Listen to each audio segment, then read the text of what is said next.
Thank you. Okay, so this is aimed at people who've had a vague interest in satellites, but have never actually managed to get on to talking to them, listening to them, seeing pictures from them, all the good stuff that you can actually do with radio, with amateur satellites. So we've got a few things that we've got to overcome. Obviously, satellites are a long way away and they're moving quite fast, most of them. So we'll have a talk about the challenges. We'll have a little bit talk about the audio transponders, which I'll explain later. The ISS, hopefully everyone's heard of the space station. A little bit about the Oscar 100, QO100, which is a geosynchronous satellite that amateurs can use.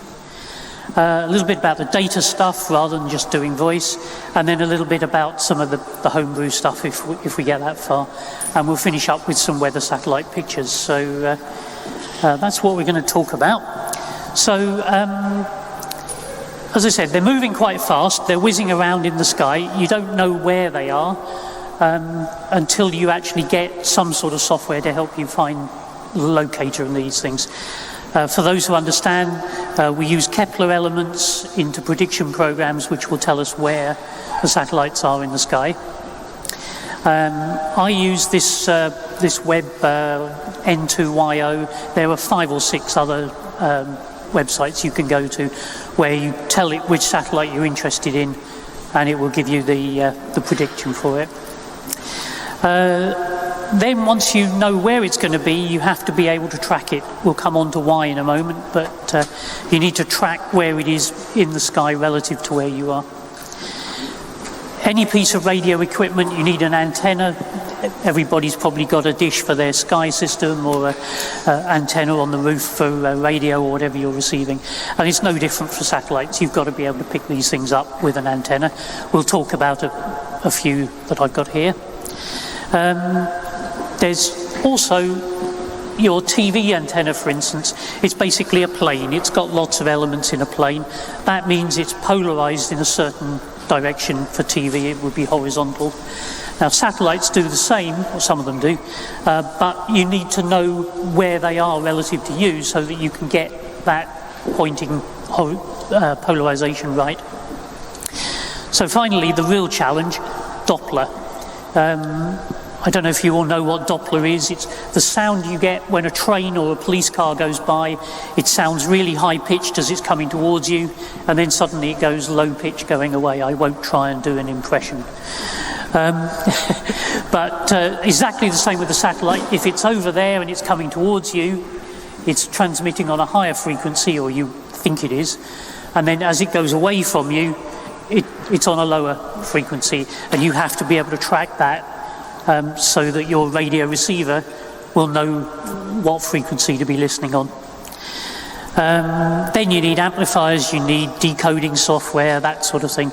And finally, you need some radios to actually do it. Unfortunately, these are a very different place to Radio 2 or Radio 3 or whatever you listen to at home. So we'll need some specialized radio kit.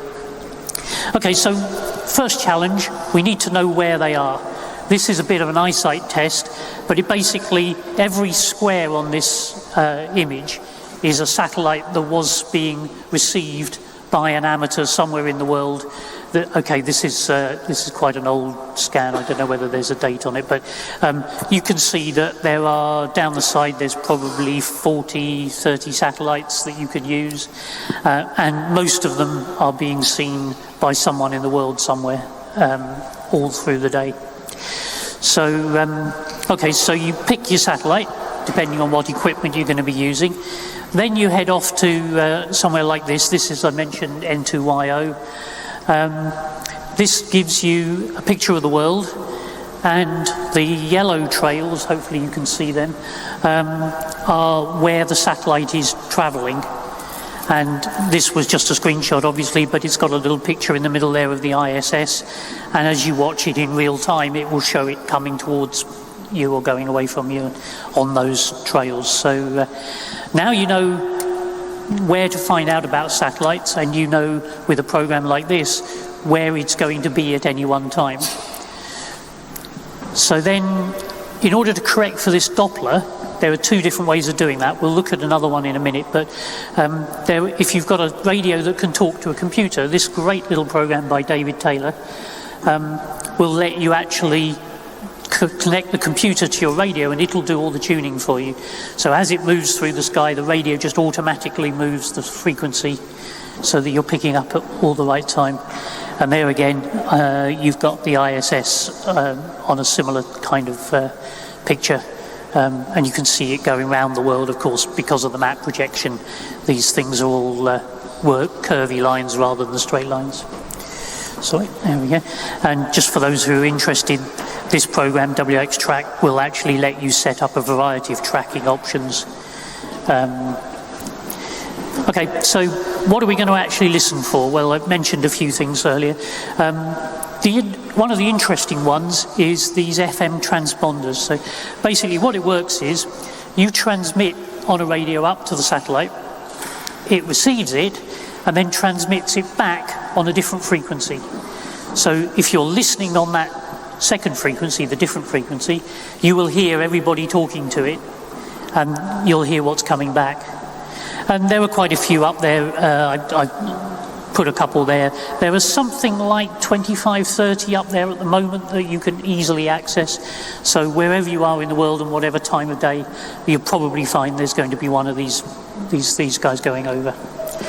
So then you've got to have an antenna. So you need an antenna that can run on two different frequencies. This is where the on a budget thing comes in. So this is called an arrow antenna. It is made from those guys, arrows, hence the name. But that's about, I think they're about £200 now, so not exactly what we would call on a budget. But they do work. But then again, if you've got a piece of wood and some coat hangers, you can make your own. This is better, I think, than this one, because when you're holding that thing out on your arm like this for 10 minutes, it gets heavy. I made this one longer, so you can just wedge it against your hip, and you can do that all day. Simple antenna, it's got long elements for the lower frequency bit, and it's got some shorter elements for the higher frequency bit. And if your satellite's over there, you point it at the satellite, you turn it around to get that polarization sorted, and you listen to your radio connected to your antenna there. And because you've got that tracking program, it can tell you where it is in the sky.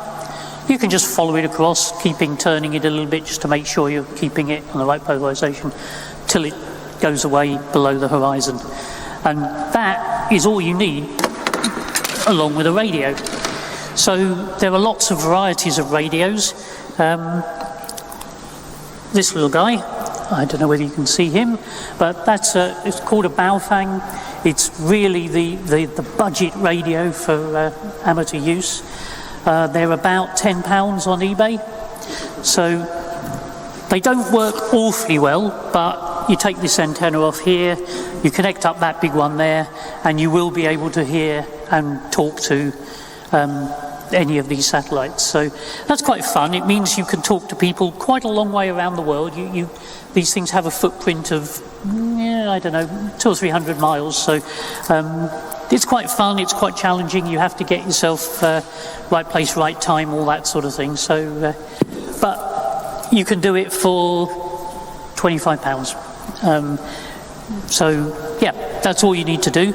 A trick, particularly using these tiny little radios, is to program them up with that Doppler shift. This you can find if you go to this AMSAT website, then that tells you what frequencies to set up on your radio. Obviously you need to read the manual for the radio, but this just tells you basically you set those up, and then as it goes over you just click on to the different frequencies that you preset on the thing, and that should get you listening and correcting for that Doppler. Yeah.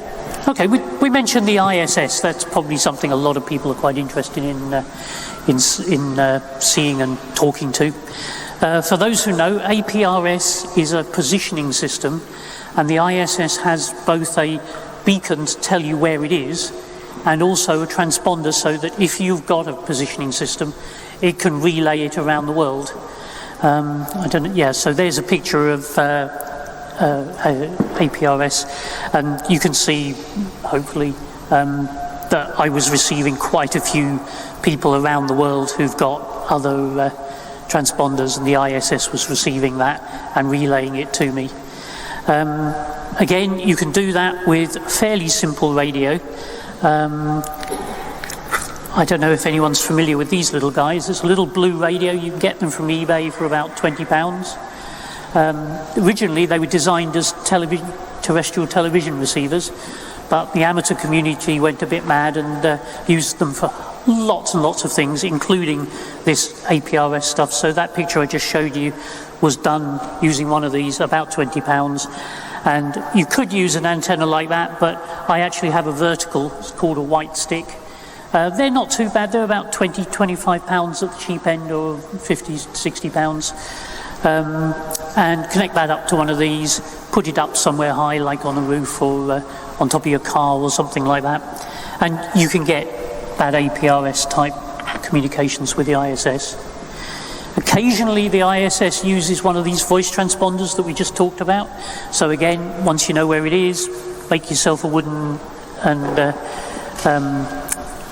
coat hanger antenna, and you could at least listen to the voice stuff from the ISS.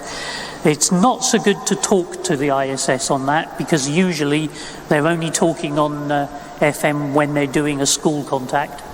So if you do hear them, make sure that you can talk to them, and they're not on a pre-arranged thing before you do that. Okay, so the final thing that I'm going to mention on the ISS, every now and again, usually the Russians, but sometimes the Americans, transmit television pictures, and these are what we call slow scan TV, SSTV. So they're only one frame per, I don't know, 5 minutes, 4 minutes, something like that. But they're quite fun to pick up. So as I mentioned, white stick, or I've got an antenna on my car, one of those blue radios. If you want to, you can splurge out and buy one of these silver radios. This is, I think, about £25. It's a little bit better. It does receive things a little bit clearer. But we're talking about a budget, so let's stick to the £20 one rather than the £200 one. And of course, to pick up all of this, you do need a PC. Software is all free. I've just listed a few things there. You can do this on a Raspberry Pi if you've got one of those hanging around. All these radios are USB, so you just plug them in and off you go.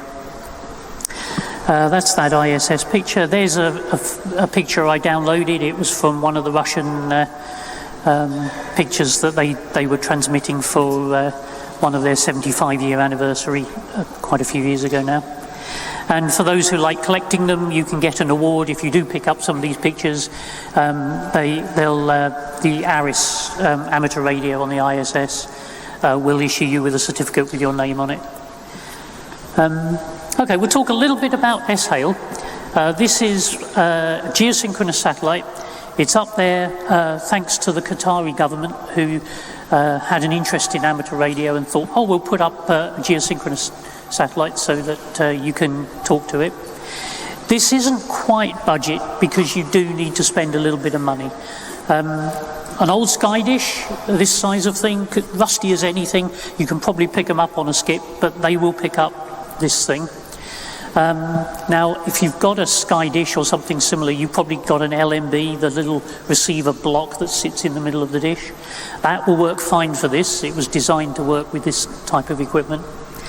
And then one of those blue radios again, or if you want to spend the extra £5, one of these silver ones, and you can start receiving the signals from that, from this satellite. You do need to align the dish. It is a little bit complicated to align. It doesn't cost you anything, but you have to set it up and twiddle it a bit to get it to point in the right direction. And then you can receive voice signals. There are lots of people talking up there. Morse code, data modes for anybody who knows what we're talking about here. So there's a lot you can receive with just that kind of setup. If you want to go next step, for about £50, you can build yourself a TV signal receiver, which plugs into the computer. run some free software on the computer, and people will be sending signals up to that satellite, which you can then receive for this kind of equipment. You do have to make the gadget yourself. The BATC up at the BATC AMSAT village, they do sell them. I don't think they've got any for sale right now, but the kits are quite easy to build, and if you want to do this sort of thing on a budget, that's a fantastic way of doing it. There's a lot going on up there. If you want to transmit, you're going to need a radio that can transmit. These little radios that we've been talking about don't transmit. So I won't go into too much detail about that, because there's a lot more we can talk about there if we really wanted to. Oops, wrong way, sorry. So yes, Sky Dish, one of those LMBs, one of these little radios, and you're pretty much good to go. You do need to have one of these things called a bias T. I won't go into details, but it's just a little bit of circuitry that lets you power your the bit that sits in the middle of the dish, the LMB. Again, stuff to do this on the RPI, stuff to do it on the PC, and again, if anybody is interested, do come and visit us. We're up at the top of the hill up here. BATC, UK Microwave Group, and AMSAT, all doing this kind of thing up there. So, when amateurs aren't being funded by the very rich Qatari government, we still manage to find the money to put some satellites up for ourselves. These two little ones, these are called CubeSats. For those who don't know, they're 100 by 100 by 100 millimeters, so they're about that square cube, with those antennas sticking out the side. Satellites are being put up there all the time. They sit in a tube. At the right time, a big spring just pushes them all out of the tube, one after the other, and they just go around the Earth doing orbits and being satellites. We put FunCube up with the AMSAT, and it's been up there for a long time. Was it? Anybody know? I can't remember. Anyway, it's been up there for many years now, still doing its thing. 11 years. Thank you.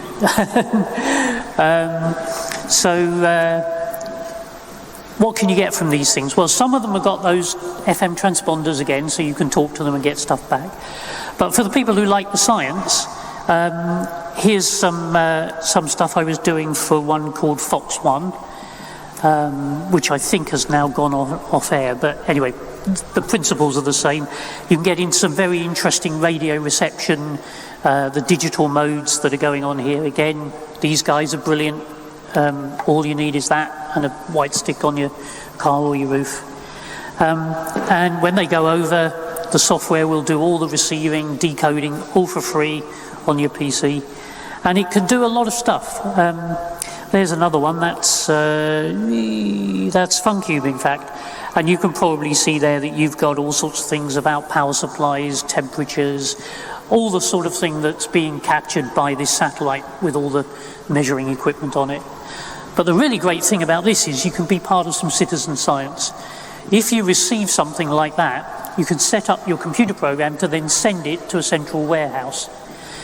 And all the data that's ever been recorded from a lot of these satellites is just stored there, available for anyone who wants to come along. So although you'll only see it for 10, 15 minutes of a pass overhead, somebody else will be seeing it for the rest of the pass.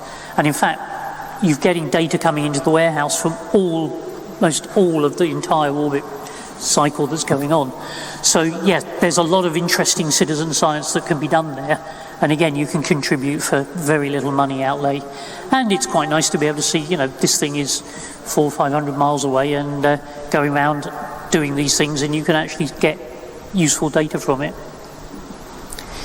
Again, if you send up some of this data, they'll send you a certificate so that you can have something to put on your wall to say you received it and had a play with it. If you're a licensed amateur, you can also get a QSL card. There's one I got from that to say that I had heard it and everything was working the way they wanted it to. So lastly, we've got some stuff on some weather satellites. Now, Probably everybody remembers weather satellite pictures from TV from quite a few years ago now, I guess. But the NOAA keep putting up more and more of these satellites, and you can receive them very easily. They're just up there all the time, going over. And again, they're very easy to pick up, and you can have real live weather satellite pictures.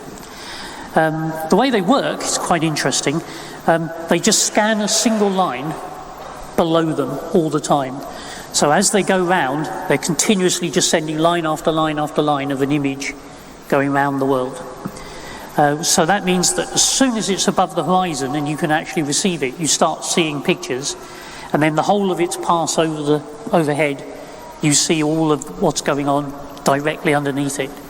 So that can be quite, you can get quite a lot of information, and a lot of the weather satellite stuff that you see on the BBC or wherever is coming from this kind of satellite system. They do use some slightly higher frequency stuff, but it's all in the clear, it's all available for anyone who wants to pick it up. I mentioned Meteor M2, I'm not sure whether it's still there now. It was a colour and high-res transmitter, so that was when you were lucky enough for it to go over your particular part of the country. That was a great thing to pick up. There will be more of that kind of thing, but I'm not sure right now. Last I looked, it was off air for some reason. Now, in order to pick those guys up, you need a different antenna, because you can't spend all your time pointing that kind of antenna. That will work, but you don't really want to be spending all your time working out where it is and pointing it. You want something that will just sit on your roof and receive the whole of your hemisphere of visibility. And that's where this little guy comes in. This is affectionately known as an egg beater, or technically it's a QFH. All it is it's a shaped version of the one that I made with my coat hangers, but because of this spiral helix kind of shape here, it will actually pick up from the entire hemisphere. So you just need to put that up, connect it up to, you guessed it, one of these little £20 radios from eBay, and you can start receiving these pictures. Now, there's a lot of software out there that will let you do all these good things. It's free to download. You can run it on a Raspberry Pi. It will just schedule a listening time on your radio when middle of the night, middle of the day, whatever. Weather satellite pictures in the middle of the night are a bit boring, but you can get them, and you can just leave this thing to run and come back to it and say, oh yeah, look, I've got some great pictures. You can do some stuff. This little guy is it's made by a company called Nickalls, and it's a little amplifier, and it makes the signals stronger so that you get better quality images. I'll show you a picture of that in a minute. And you can go away and you can do these things. Now, this little antenna, I don't know whether you can see it very clearly. It's a bit of coax cable. One end you connect to that little radio, the other end you connect to a chocolate block and two pieces of coat hanger. And basically you've got two pieces of coat hanger, chocolate block, cable goes to your radio, and it does work. And at EMF camp last year, this guy, Mark Phelan, came up to me and said, I just made one of these antennas, can I try it on your big mast? We had a big mast up at the radio. And we put it on, and that's the picture he got. And he'd made that just casually out of bits of stuff he had lying around while he was here, I think. And so we took that at EMF camp 2 years ago. The coloured bits are superimposed by the bit of software I was using here. You can see that he's got some fuzzy bands in it where the radio wasn't receiving very well. That kind of antenna's okay, but it's not perfect. This QFH one will give you a much better image. Hopefully you can see that.